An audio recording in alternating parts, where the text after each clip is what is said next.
माननीय प्रोफेसर मनोज कुमार झा जी। शुक्रिया उपसभापति महोदय।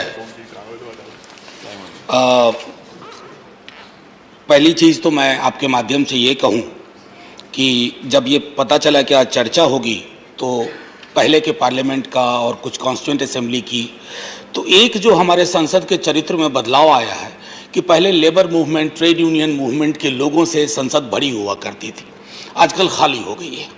पॉलिटिकल पार्टीज में भी उस पृष्ठभूमि में से आने वाले लोगों की लगातार कमी होती जा रही है और कुछ दिनों में तो ये विलुप्त प्रजाति की श्रेणी में आ खड़ी होगी, तो वो चिंता का विषय है।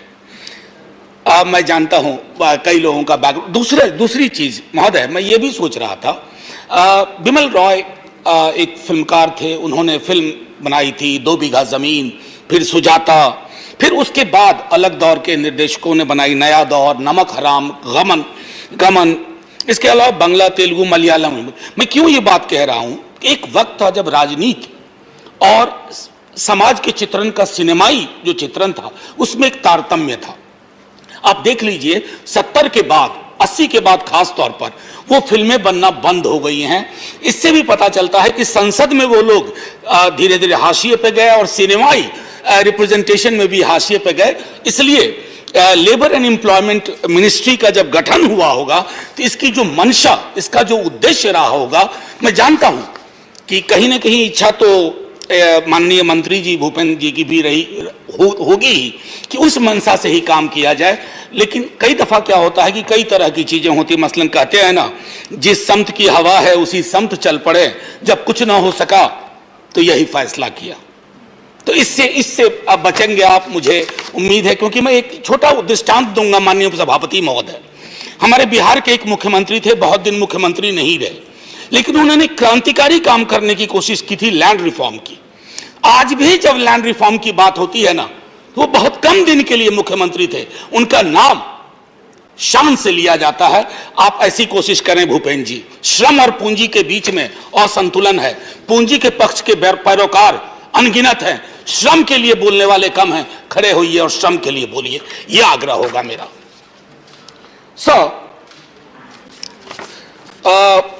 प्रकाश जावड़ेकर जी को सुन रहा था, जैसे कहते हैं ना कि जब ये मंत्रालय बना होगा तो हर हाथ को काम और हर काम को सम्मान की बात होगी। Work to each hand and dignity to each work. Prakash Javadekar ji को सुन रहा था, उनको सुनने के बाद कुछ और सुनने की हसरत ही नहीं बची। जॉब्स का जितना मनोवैज्ञानिक विश्लेषण उन्होंने किया, परिभाषा दी, तो मुझको लगा कि उनको मैं सिर्फ महज भूतपूर्व मंत्री नहीं मानता हूं, अभूतपूर्व मंत्री मानूंगा आज से। ये मैं कहना चाहता था ऑन रिकॉर्ड, क्योंकि उसके बाद तो देश में किसी को लगेगा ही नहीं कि वो बेरोजगार है। इतनी बढ़िया कविताई अंदाज में उन्होंने जॉब का विश्लेषण किया, वही कर सकते हैं, बाकी के मैं समझता हूं कि अख्तियार में ऐसा करना नहीं है। आज जब हम ये बात कर रहे हैं, संभवतः 5 दशक की सबसे बड़ी बेरोजगारी दर के सानिध्य में, उसकी पृष्ठभूमि में बात कर रहे हैं, और मैं कहूं एक पॉलिटिकल अपोनेंट के नाते मेरे लिए बड़ा आसान है ये कह देना कि आप क्या कर रहे हैं, बेरोजगारी दर इतनी है, आपसे कुछ नहीं हो पा रहा है, सरकार छोड़ दीजिए ना। यह सामूहिक चिंता का विषय है। इतनी बड़ी बेरोजगारी, हर दूसरे घर में बेरोजगारी, हर दूसरा रूरल हाउस होल्ड कर्जदार, और हमारी प्राथमिकताओं में अभी भी नहीं है। मैं क्यों कह रहा हूं कि हमारी प्राथमिकताओं में अगर श्रम और नियोजन के मुद्दे महत्वपूर्ण होते ना, तो 5 दशक की सबसे बड़ी बेरोजगारी दर के मध्य हम उन विषयों पर संजीदगी से, संवेदनशीलता के साथ सोचते।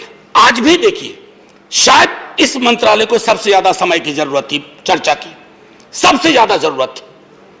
होता तो 12 घंटे रात तक बैठिए, लेकिन ताकि बस 1-2 मिनट लूंगा माननीय वाइस चेयरमैन साहब, तो वो मैं तो फीमेल लेबर पार्टिसिपेशन में डिक्लाइन पे बोलना भी नहीं चाहता।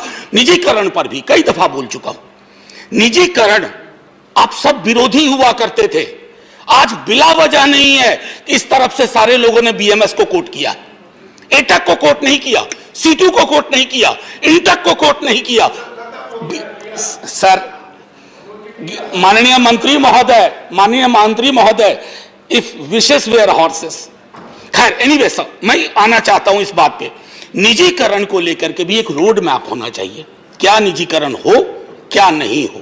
सार्वजनिक क्षेत्र के हर उपक्रम को अगर आप बेचने की तैयारी में लग जाएंगे, अगर एसेट को खत्म करने लगेंगे, तो वो जो हमारे प्रावधान है आर्टिकल 15 क्लॉज 4, आर्टिकल 16 क्लॉज 4, उनका क्या होगा भूपेंद्र जी? आप तो उसी पृष्ठभूमि से आते हैं। कहां आप कह पाएंगे किसी निजी नियोक्ता को कि साहब हमारे सामाजिक न्याय की अवधारणा को आप लागू करो?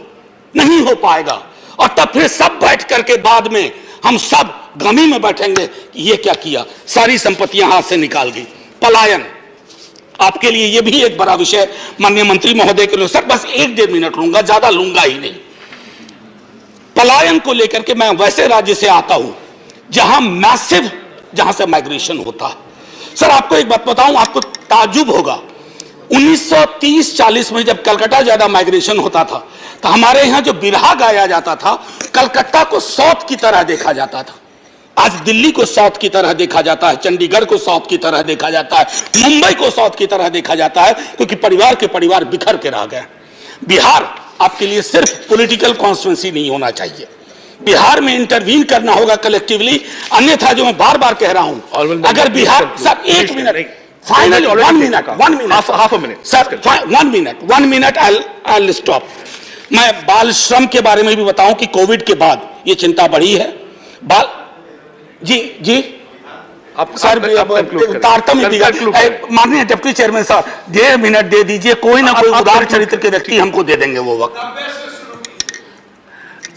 Please address the chair, conclude. Sir मैं चाहता हूं आप ही को देखूं, आप ही को देखता रहूं, लेकिन करूं क्या? ठीक है, खैर एनीवे सर मैं बिहार को इसलिए कह रहा था माननीय मंत्री महोदय कि बिहार अगर बीमार होगा, बिहार में निवेश नहीं होगा, बिहार में नियोजन के अवसर नहीं होंगे, तो मैं समझता हूं देश कभी भी अपने सपने को पूरा नहीं कर पाएगा। अभी हाल में बंधुआ मजदूर बवाना में इसी महीने में 73 पकड़े गए सर, क्योंकि कोविड के बाद बाल श्रम और बंधुआ मजदूरी का पूरा चरित्र खत्म हुआ। कॉन्ट्रैक्चुअल सिस्टम, मैं आपसे आग्रह करूंगा इसको खत्म करिए। मनरेगा में मैंडेज बढ़ाने का आग्रह मैं कई दफा कर चुका हूं। 30